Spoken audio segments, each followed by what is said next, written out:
السلام علیکم ناظرین۔ ان الدین عند اللہ الاسلام، اللہ کے نزدیک سب سے پسندیدہ دین جو ہے وہ اسلام ہے۔ ناظرین، اسلام ایک ایسی ریاست پر یقین رکھتا ہے جس میں بسنے والے تمام شہریوں کے مذہبی حقوق محفوظ ہوں۔ گو اسلام اللہ تعالیٰ کی طرف سے نازل کردہ آخری دین ہے اور آخرت میں نجات کا واحد ذریعہ ہے، لیکن اس کے باوجود دوسرے مذاہب کے اپنے اپنے مذہب پر چلنے اور ان کے مطابق زندگی گزارنے کا اسلام نے مکمل حق دیا ہے، اور کسی بھی شخص کو بغیر جرم کے قتل کرنے کی شدید مذمت کی ہے۔ ناظرین، اللہ تبارک و تعالیٰ نے سورۃ مائدہ میں اس بات کو واضح کیا کہ ایک انسان کا قتل گویا کہ پوری انسانیت کا قتل، اور ایک انسان کو بچانا گویا کہ پوری انسانیت کو بچانا ہے۔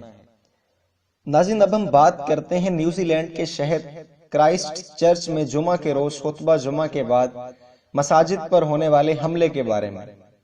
اس حملے سے دنیا بھر کے امن پسند لوگوں، بالخصوص مسلمانوں کو انتہائی دکھ اور کرب کی کیفیت میں مبتلا ہونا پڑا۔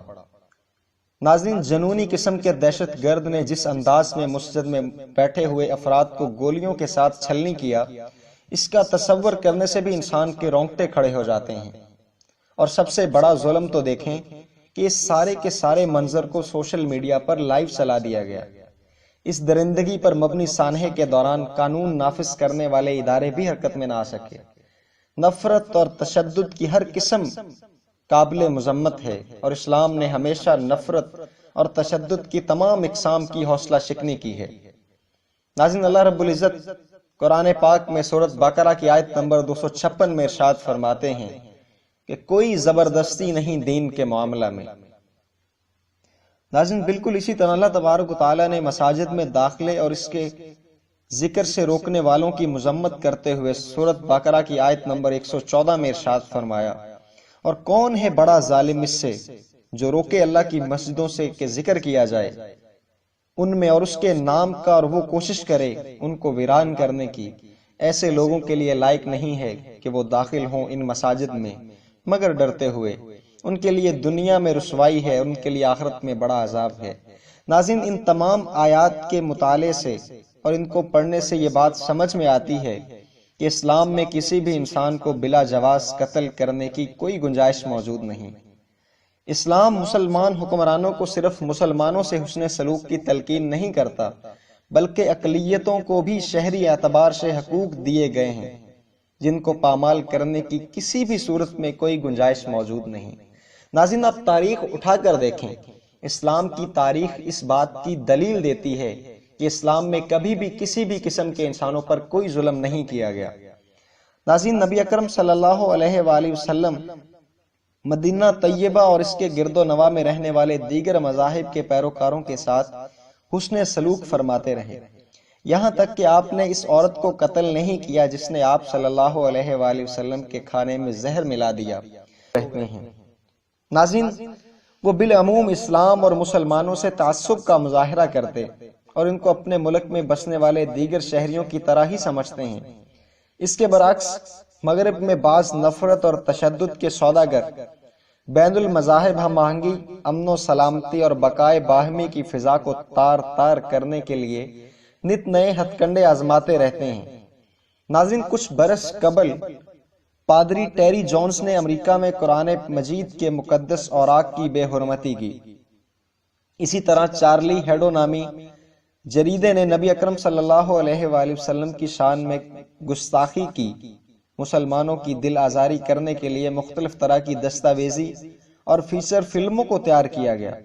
ناظرین، اسی طرح ماضی قریب میں گیرٹ ویلڈرز نے نبی اکرم صلی اللہ علیہ وآلہ وسلم کی ذات اقدس کے حوالے سے توہین آمیز خاکوں کا مقابلہ کروانے کا اعلان کیا، جو امت مسلمہ کے دباؤ پر ملتوی کرنا پڑا۔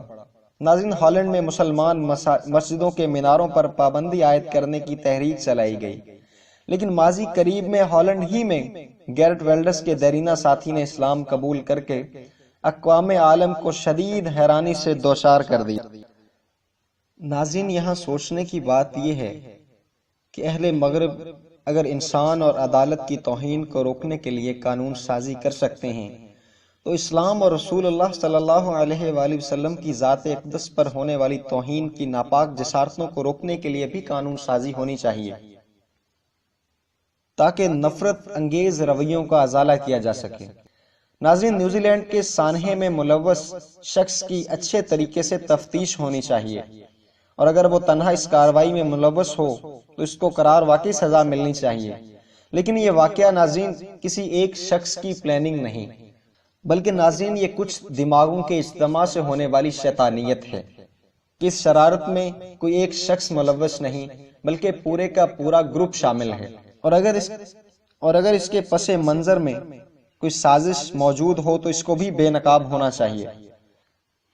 ناظرین، امید کی جاتی ہے کہ مغربی ممالک کی سیاسی قیادت اور مسیحیوں کے مذہبی رہنما اس حوالے سے اپنی ذمہ داریوں کا ادراک کریں گے اور دنیا کو تہذیبوں کے تصادم سے بچانے کے لیے اور امن و امان کو قائم رکھنے کے لیے اپنی ذمہ داریوں کا پاس کریں گے۔